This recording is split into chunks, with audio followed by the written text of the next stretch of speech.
Bismillahirrahmanirrahim. Assalamualaikum warahmatullahi wabarakatuh. Selamat pagi semuanya.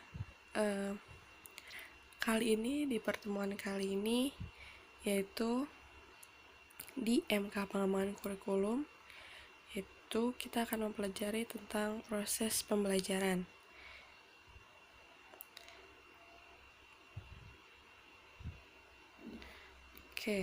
Nah, dari pengertian proses pembelajaran.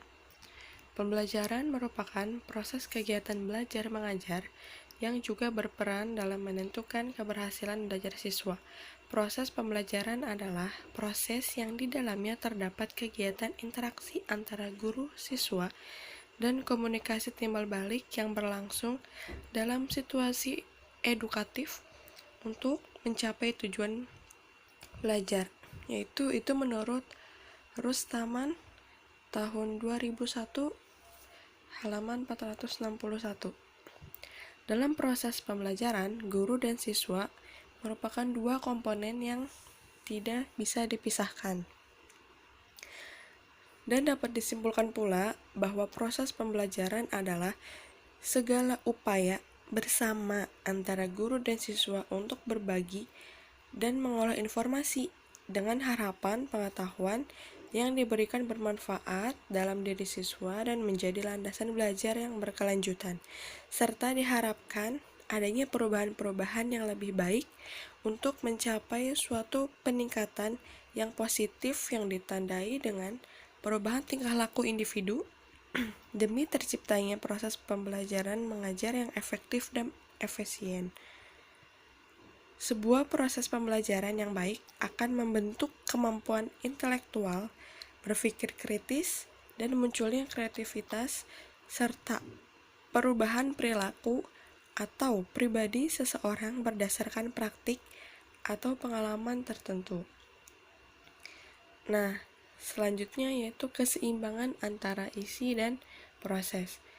Keberhasilan pengajaran atau pelaksanaan suatu kurikulum sangat dipengaruhi kondisi dan aktivitas siswa, guru, serta para pelaksana kurikulum lainnya. Pendidikan dan pengajaran selalu berlangsung dalam keterbatasan-keterbatasan, baik keterbatasan kemampuan, fasilitas, waktu, tempat, maupun biaya. Sehingga penyusun, pengembang, dan pelaksana pendidikan umumnya kurikulum pada khususnya harus mengoptimalkan hasil sesuai dengan kondisi yang ada, di samping mengoptimalkan isi dan prosesnya sendiri. Nah, selanjutnya yaitu isi kurikulum. Isi program kurikulum adalah segala sesuatu yang diberikan kepada anak didik dalam kegiatan belajar mengajar dalam rangka mencapai tujuan. Isi kurikulum atau pengajaran bukan hanya terdiri atas sekumpulan pengetahuan atau kumpulan informasi, tetapi harus merupakan kesatuan pengetahuan terpilih dan dibutuhkan, baik bagi pengetahuan itu sendiri maupun bagi siswa dan lingkungannya. Nah, lalu dalam penyusunan kurikulum, masalah mengajarkan struktur perlu mendapatkan perhatian utama, karena keberhasilan pelaksanaan suatu kurikulum sangat dipengaruhi oleh hal tersebut. Pendidikan yang menekankan struktur bukan saja dapat berhasil dengan baik pada anak-anak yang cerdas, tetapi juga pada anak yang biasa, bahkan anak-anak yang kurang mampu. Lalu ada 4 hal yang merupakan manfaat belajar atau mengajarkan struktur dasar, yaitu yang pertama, pemahaman tentang hal-hal yang bersifat fundamental memungkinkan penguasaan bahan ajar secara lebih komprehensif. Yang kedua, belajar struktur dasar dapat menjamin berbagai bentuk lupa atau kehilangan penguasaan. Yang ketiga, pemahaman prinsip-prinsip dan ide-ide fundamental merupakan syarat utama untuk mengadakan transfer.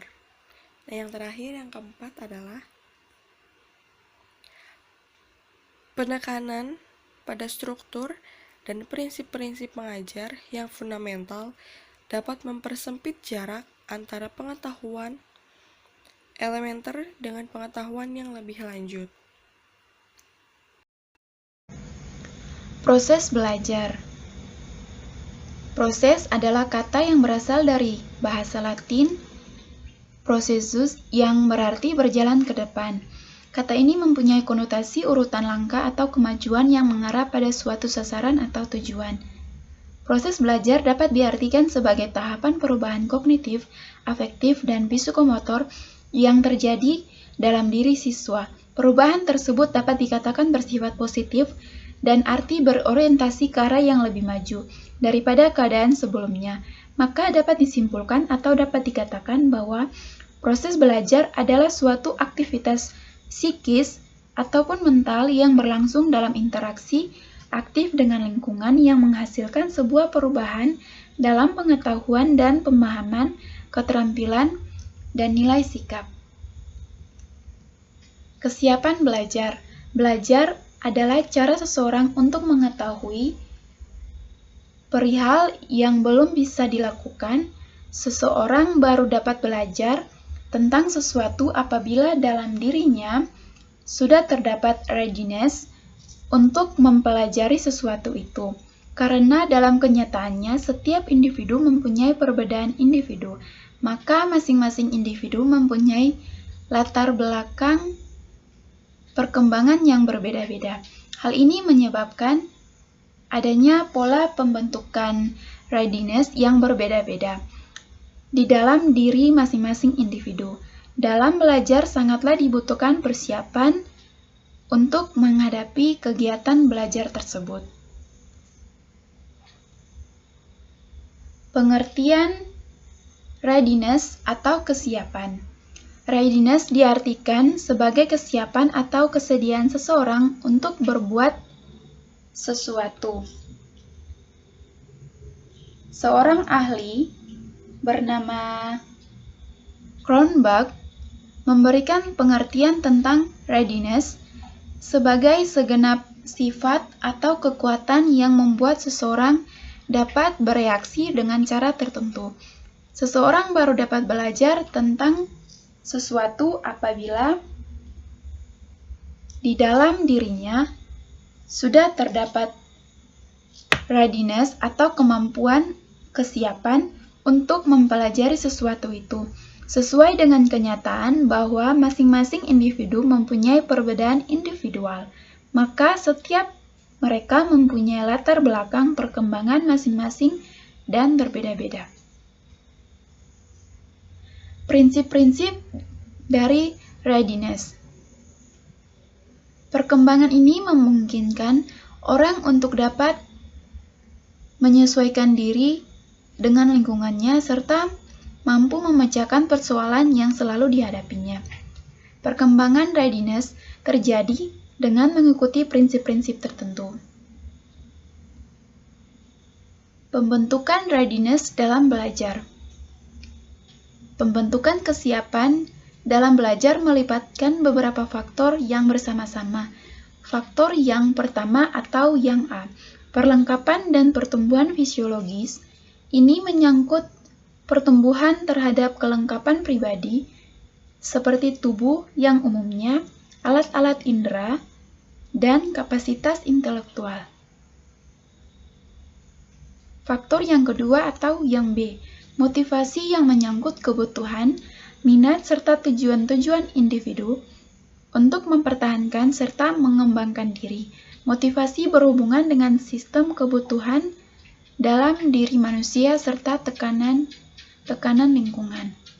Faktor yang ketiga atau yang C, kematangan sebagai dasar dari pembentukan readiness. Perubahan disebabkan karena perubahan jenis yang menentukan perkembangan struktur fisiologis dalam sistem saraf, otak, indera, sehingga semua itu memungkinkan individu matang mengadakan reaksi-reaksi terhadap setiap stimulus lingkungan.